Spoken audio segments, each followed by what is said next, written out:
কখনো ফ্রিতে প্রমোশন করে না, সেটা পারিশ্রমিক। মানে আমরা নিলে ঘুষ, আমরা নিলে পেড রিভিউ, আর সে নিলে সেটা রেমুনারেশন হয়ে যায়। এটা কেমন ইনজাস্টিস হয়ে গেল না? রাফসান ভাইয়া একবার না দুইবার আমাকে পেড রিভিউ বলেছিল। এখন ফার্স্ট হচ্ছে আমার কোয়েশ্চেন, যে বিষয়টা পেমেন্টটা কি রাফসান ভাই আমাকে দিছিল, আর আমি কি রাফসান ভাইয়ের অ্যাকাউন্ট থেকে পেমেন্টটা নিছিলাম? এটা হচ্ছে আমার ফার্স্ট কোয়েশ্চেন। সেকেন্ড হচ্ছে, আমার রেমুনারেশন যদি ঘুষ হয়ে থাকে বা পেড রিভিউ হয়ে থাকে, তাহলে সেই যে লক্ষ লক্ষ টাকা রেমুনারেশন নিয়ে প্রমোশনের কাজ করে, তাহলে সেটা কি? আমি কখনোই রাফসান ভাইয়ের বিরুদ্ধে না, যদিও সে আমাকে একবার দুইবার না, সে অনেকবার আমাকে কষ্ট দিছে মনে। আমার জানা মতে সে তার বাবা মাকে অনেক লাক্সারি বা একটা লেভিশ একটা কার গিফট করছে। তো এইটা তো কোনো অপরাধ সে করে নাই, সে তার যোগ্যতা থেকে, তার নিজের আর্ন থেকে তার বাবা মাকে একটা ভালো জিনিস কিনে দিছে। এখানে তার ভুল আমি মনে করি না কিছু আছে, সে দিতেই পারে, তার যোগ্যতা থাকলে, তার আর্ন করার ক্ষমতা থাকলে সেটা দিতেই পারে, এটা ভুল কিছু না। তার মানে কি বোঝা গেল যে সে লক্ষ টাকা নেয় জন্য সেটা রেমুনারেশন, আর আমরা 1000 টাকা নেই জন্য আমাদেরটা ঘুষ, আমাদেরটা পেড রিভিউ। এটা কেমন হয়ে গেল না ভাইয়া? For all of kind information, দুনিয়াতে কেউ প্রমোশন ফ্রিতে করে না, আর যারা ফ্রিতে প্রমোশন করে হয়তো বা তার নিজের কোনো ব্যক্তি স্বার্থ আছে।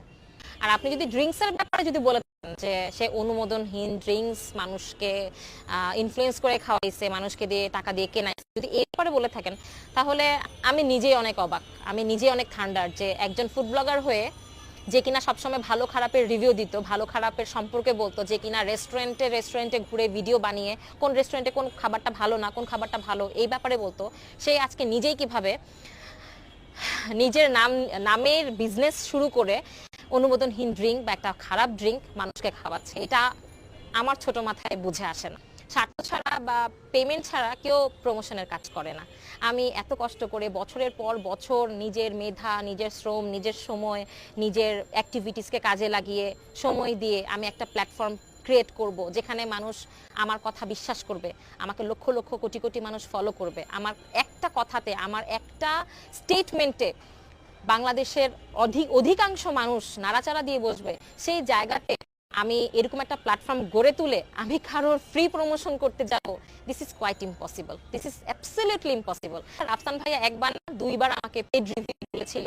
এখন ফার্স্ট হচ্ছে আমার কোয়েশ্চেন, যে বিষয়টা পেমেন্টটা কি রাফসান ভাই আমাকে দিছিল, আর আমি কি রাফসান ভাইয়ের অ্যাকাউন্ট থেকে পেমেন্টটা নিছিলাম? এটা হচ্ছে আমার ফার্স্ট কোয়েশ্চেন। সেকেন্ড হচ্ছে, আমার রেমুনারেশন যদি ঘুষ হয়ে থাকে বা পেড রিভিউ হয়ে থাকে, তাহলে সেই যে লক্ষ লক্ষ টাকা রেমুনারেশন নিয়ে প্রমোশনের কাজ করে, তাহলে সেটা কি? কেউ কখনো ফ্রিতে প্রমোশন করে না, সেও করে নাই, সেটা পারিশ্রমিক। মানে আমরা নিলে ঘুষ, আমরা নিলে পেড রিভিউ, আর সে নিলে সেটা রেমুনারেশন হয়ে যায়। এটা কেমন ইনজাস্টিস হয়ে গেল না? আমি কখনোই রাফসান ভাইয়ের বিরুদ্ধে না, যদিও সে আমাকে একবার দুইবার না, সে অনেকবার আমাকে কষ্ট দিছে মনে। আমার জানা মতে সে তার বাবা মাকে অনেক লাক্সারি বা একটা লেভিশ একটা কার গিফট করছে। তো এইটা তো কোনো অপরাধ সে করে নাই, সে তার যোগ্যতা থেকে, তার নিজের আর্ন থেকে তার বাবা মাকে একটা ভালো জিনিস কিনে দিছে।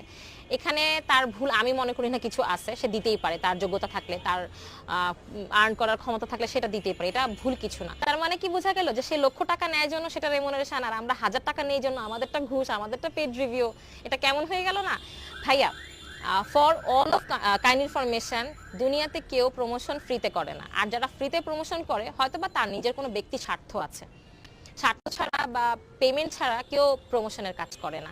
আমি এত কষ্ট করে বছরের পর বছর নিজের মেধা, নিজের শ্রম, নিজের সময়, নিজের অ্যাক্টিভিটিসকে কাজে লাগিয়ে সময় দিয়ে আমি একটা প্ল্যাটফর্ম ক্রিয়েট করব, যেখানে মানুষ আমার কথা বিশ্বাস করবে, আমাকে লক্ষ লক্ষ কোটি কোটি মানুষ ফলো করবে, আমার একটা কথাতে, আমার একটা স্টেটমেন্টে বাংলাদেশের অধিকাংশ মানুষ নাড়াচাড়া দিয়ে বসবে।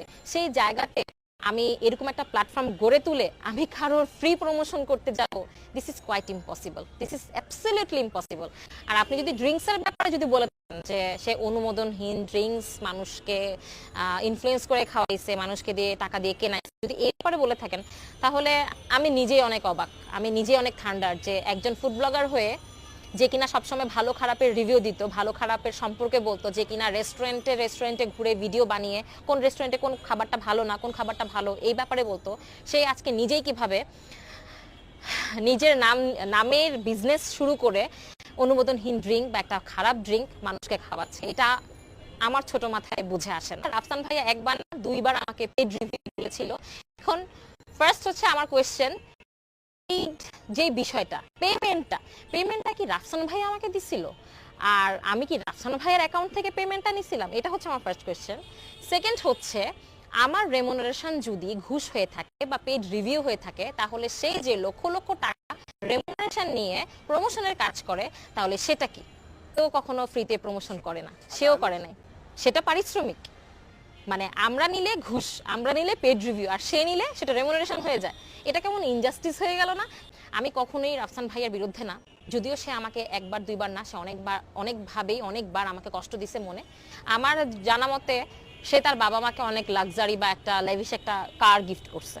তো এইটা তো কোনো অপরাধ সে করে নাই, সে তার যোগ্যতা থেকে, তার নিজের আর্ন থেকে তার বাবা মাকে একটা ভালো জিনিস কিনে দিছে। এখানে তার ভুল আমি মনে করি না কিছু আছে, সে দিতেই পারে, তার যোগ্যতা থাকলে, তার আর্ন করার ক্ষমতা থাকলে সেটা দিতেই পারে, এটা ভুল কিছু না। তার মানে কি বোঝা গেল যে সে লক্ষ টাকা নেয় জন্য সেটা রেমুনারেশন, আর আমরা 1000 টাকা নেই জন্য আমাদেরটা ঘুষ, আমাদেরটা পেড রিভিউ। এটা কেমন হয়ে গেল না ভাইয়া? For all of kind information, দুনিয়াতে কেউ প্রমোশন ফ্রিতে করে না, আর যারা ফ্রিতে প্রমোশন করে হয়তো বা তার নিজের কোনো ব্যক্তি স্বার্থ আছে।